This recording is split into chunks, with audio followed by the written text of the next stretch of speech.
Hey guys, welcome back to another Veve update video, and today I have a specific topic about where Veve will be in 12 months and a couple thoughts that I have on that. But before I get into that, today is one day after the 33-hour live stream by Mr. Randy Chavez, so I wanted to give him a big shout out here. Big shout out to Veve Fan Bam, big shout out to every single person that stopped in to help get the content rolling, as well as everybody in the chat. What I loved about that was seeing the full power of the community. Kind of felt like a holiday, and we were all there celebrating. And that's the kind of stuff that Veve has been doing a really good job at in terms of bringing people together, creating communities, and bringing different collectors under one roof. I've been talking about that for a little while, and I think it's extremely underrated. When I was collecting Pokemon, I knew Pokemon people. When I was collecting jerseys, I knew nobody. There isn't a jersey collecting club or anything like that.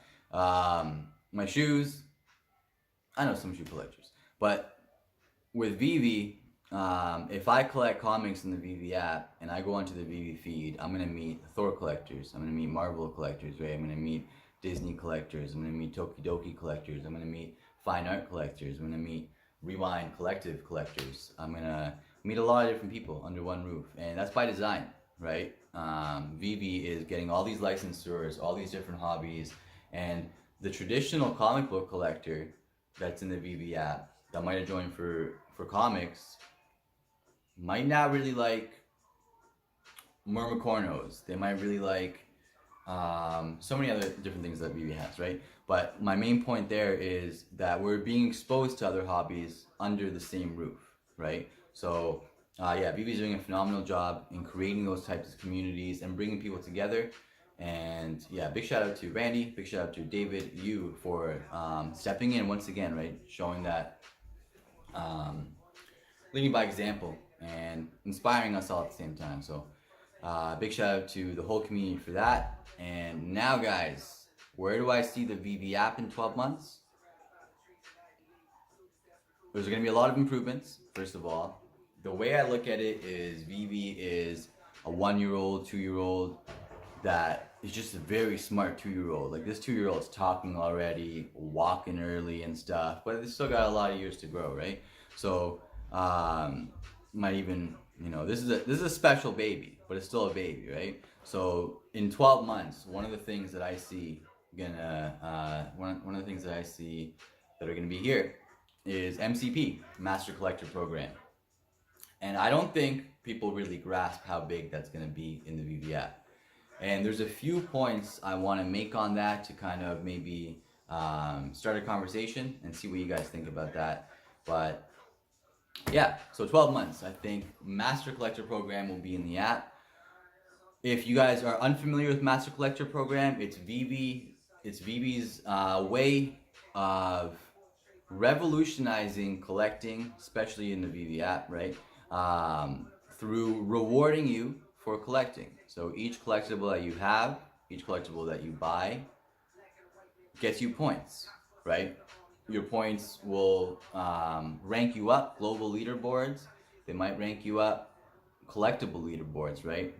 You might be #1 in the TokiDoki community on the Veve app. You might be the #1 TokiDoki collector, and you might be 77th on the Veve app. So will you start to have to branch off to maybe collect some Marvel, maybe collect some other things to become the #1? Maybe the #1 Veve collector won't matter as much, or maybe it will, right? Maybe it will. So one of the things that I wanted to talk about was the actual rankings and how important that is to a lot of people and how fandoms become a part of people's identities. With Disney fans, with TokiDoki fans, with Pokemon fans, with Marvel fans. Like you see people where you go into their house and you can clearly tell they're a Batman fan. You walk into their house, you can tell they like Pokemon, right? It becomes part of their identity. It might be their username. It might be their profile picture. It might be the clothes that they wear. It might be the design of the room. So when you're in the Veve app or yeah, when you're in the Veve app and you're a TokiDoki collector, everybody can see your ranking when MCP comes out. So they'll know how big of a TokiDoki collector you are in the app. And we don't have that traditionally. So nobody really knows how many Pokemon cards I have, how many of them are...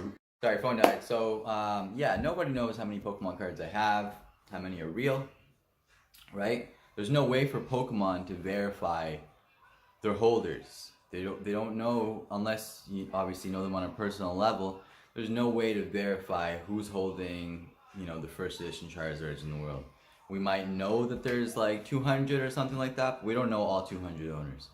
And we don't know if those exist anymore, right? Just because you graded it in 1999, just because you graded it in 2005, doesn't mean that slab didn't burn in a house fire, get destroyed, get, you know, broken out of the slab or whatever it might be. So even though the population is there, the number is inaccurate because we don't actually have any of those extra variables. With NFTs, you have exactly that. So if you know that there's 4,333 wallets out there, and you know that 100 people burned them, you know what I mean? You have that exact stat. You have that exact data on the blockchain that can't be replicated. So if I have an old picture of a wall and me holding it or me doing whatever, I can't reuse that picture to be like, yo, I still have my wallet. They can check that. They can check that with the metadata. So what the Veve app will do is truly reward collectors and verify that they're actually rewarding the collectors as well. And what can that do, right? Maybe that can grant you access. Maybe if you're a top 10 TokiDoki fan, you're top 10 in the rankings of the TokiDoki rankings in the Veve app, you now have access to this limited edition Murmurcorno that's coming out in 2024, that an allocation of 10 has been put aside for the top 10 Veve collectors. An allocation of 10 might be for this different event or whatever it might be, right? Maybe it's an in-person event that you get 50% off as long as you're in the top 5%. If you're going to a TokiDoki event, they want to reward the top 5 collectors in the Veve app.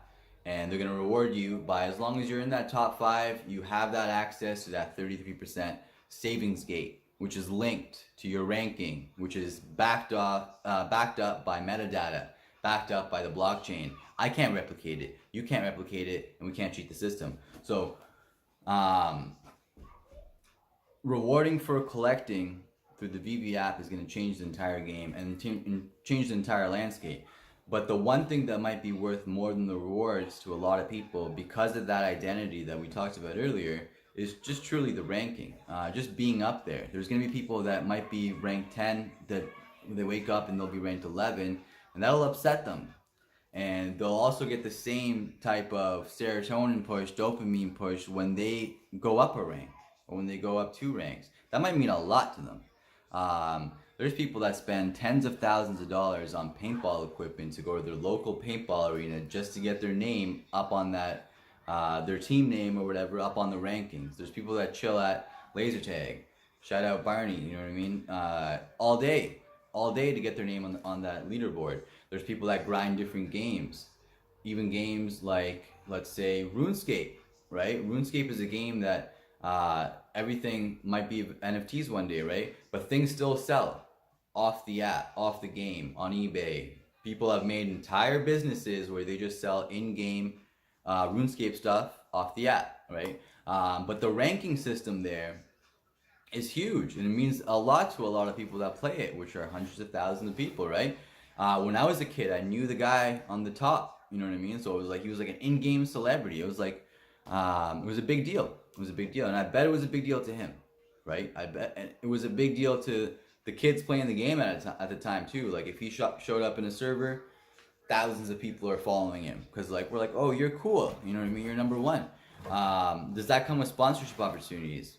It probably will. It probably will. If you're recognized as the number one Marvel, like right now, if MCP was out and you were the number one Marvel collector in the app, everyone in Veve would know it, but we're still such a small ecosystem that it wouldn't really, maybe it doesn't come with sponsorships yet. Maybe it does, right? But I'm also thinking long term as well.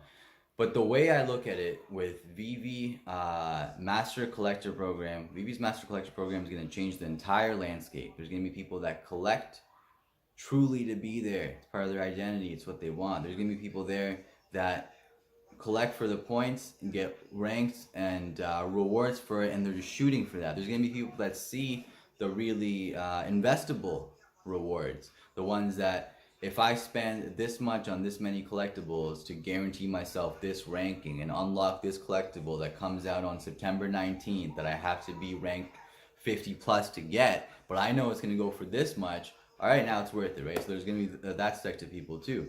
There's going to be people that are the number 5 DC collector in the world on the Veve app, and they were never a Marvel fan before, but now it's affecting their Veve ranking, and Veve means a lot to them now too. Veve brought them into an ecosystem with all these different great people, and now they're a DC and Marvel fan. You know what I mean? Now they're a fine art collector. Now they got some comic books. Now they got some Scott Tolson. Now they got some Alison Bamcat, right? So I didn't know those names, right? I didn't know about the bird cat. I had no clue the bird cat existed before 2 weeks ago, but now I'm a bird cat owner, right? So this is what I mean about fandoms being created, and the level of MCP is going to be insane. So is the number 1 Alison Bamcat fan, did they just get, you know, is that a new fandom? Were they just basically born 2 weeks ago into the Alison Bamcat fandom? Well, Dr. Profit, so let's just, Dr. Profit, for anybody that might be listening and you're like, what are you talking about? He is one of the big whales that we see in the app that gets talked about quite a bit, right? If rankings came out tomorrow, do we expect Dr. Profit to be number 1 in the app? What if he wasn't?